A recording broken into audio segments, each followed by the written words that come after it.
Albion are a small but mighty race native to a tiny island just off the coast of Norsca. Their faction is all about protecting their homeland and raising magical waystones to empower their lands and ward off chaos. But how does all of this work in game? Let's take a look and find out right after this word from Instant Gaming.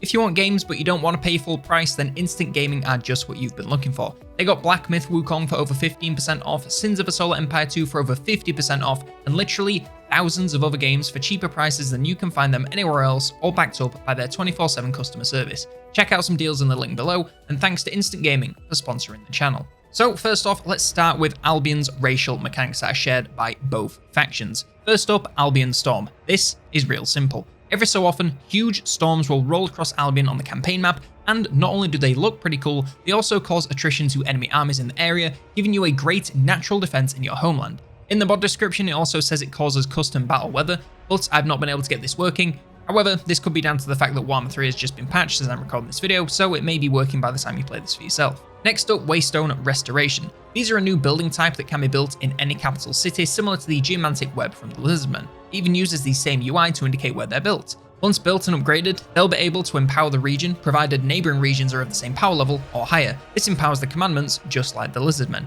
And finally, Woad. This is a magical dye that your warriors can cover themselves in to grant various stat upgrades. This is generated via certain resource buildings and the Temple of Ishernos building line.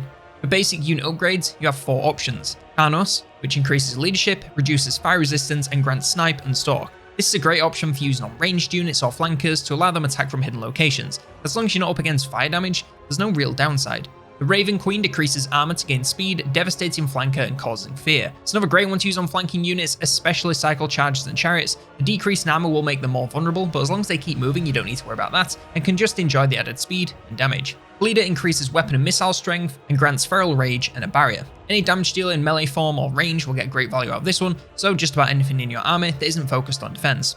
And Choitek. This increases armor, upkeep, defense, and grants flamed attacks. It's great for your more defensive units. The upkeep increase is pretty tough, but all of those defensive upgrades make it well worth the added cost, and flamed attacks are a nice addition, even if they may not come in all that useful.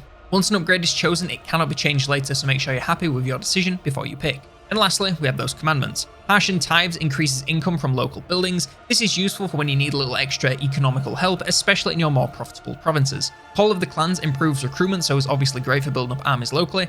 Quash Descent improves control and movement range, so is great for keeping control of a province and allowing your armies swifter movement to quell rebellions or invasions. Grand Hunt increases growth and replenishment, making it a great option to default to for quicker growth as well as when local armies need some speedy healing. And lastly, Druidic Mist Ritual is a little bit niche with ambush chance and leadership, but can be useful when fighting locally and trying to get the drop on invaders. Now we come to the 2 factions added in this mod. First up, the host of the Raven Queen. They are led by Marinian, the Murder Queen, and they start in the Folly of Malefics. Their starting units are Oathsworn, Maiden Guard, Young Slingers, Spear Hobblers, an Albion Giant, a Feral Griffin, some Crows, and some Ravens, as well as a petty Chieftain hero. Their faction's mechanic is the Scourge of Chaos. Most of this is taken directly from Marcus Wolfhard, so if you've played him before, this will feel right at home. Over the course of the game, you'll need to increase your people's belief in the Raven Queen, and this can be done by capturing settlements and upgrading waystones. Naturally, it's lost if you lose settlements and waystones are destroyed. Doing either of these things increases belief, filling up the bar along the top of the screen. The more the bar fills up, the more powerful clan reinforcements you'll gain access to, the more other Albion factions will like you, and the more chaos will hate you. Alongside this, you have the attention of the Dark Gods. The more you expand and take out armies, the more attention you will receive from the Dark Gods. Reduce your control and leadership and the rate at which you gain access to clan reinforcements. And clan reinforcements are simply batches of more elite units you receive every few turns depending on your level of attention. Once chosen, they can be instantly recruited into your armies via the clan reinforcements button. Nothing here isn't also recruitable via buildings, but they offer a nice instant alternative for when you need them. Alongside this, the faction is immune to Chaos Corruption and removes corruption wherever they go, and all armies gain 6 melee attack when fighting Chaos factions. For Marinian's army, she gains 15% campaign movement range, 25% campaign line of sight range, a 20% income to post-battle loot, and -6 enemy leadership locally wherever she goes. Our other faction is the Order of the Truthsayers, and they are led by Darul Darak. They start their campaign in the Citadel of Lead, and their starting army has Oathsworn, Warband, Druidic Initiates, Young Slingers, Centaurs, an Albion Giant, and a Druidic Priestess. Their faction is based around rebuilding the Waystones, and these are not to be confused with the other kind of Waystone restoration which he also has access to. This mechanic refers to the 3 Waystones in each of the settlements on the island of Albion. These are 3-tier buildings, and upgrading each one grants his faction various buffs, not just from the buildings themselves, but also his Waystones mechanic. Beware that upgrading them tends to anger chaos and cause incursions, which is very similar from the Wood Elves, so always make sure you have an army close by to home to keep them safe and prevent yourself from being sent back to the start, especially because these buildings have pretty long build times. Alongside this, his faction is also immune to all chaos corruption and gains 25% extra income from raiding, and all armies also gain plus 25% ambush success chance. For Dural's army, he reduces enemy wins of magic reserve capacity, increases control, reduces corruption, and grants his own army increased wins of magic capacity.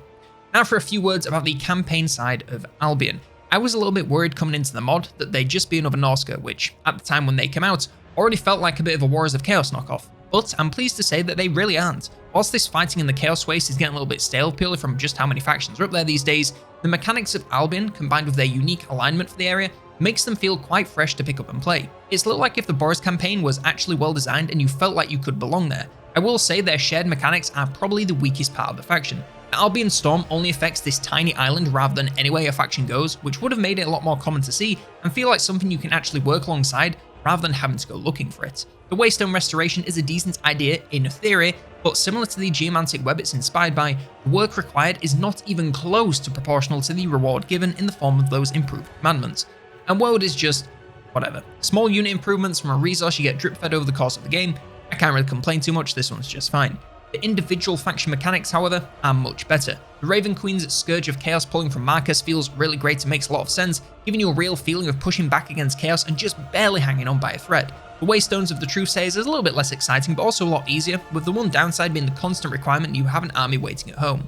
Both factions also feel very different to each other, so are well worth playing at least once, rather than choosing just one and being done like some of the base game factions. Overall, they're a great pickup, and though they essentially take mechanics from other factions, they still feel very unique and a lot of fun to play. And that's everything I have on this video for the campaign side of the OVN Albion faction mod. Let me know in the comments below your thoughts on Albion, like, subscribe, and if you want more Warhammer 3 videos, then check out this video on the roster of the Dread King's Legions.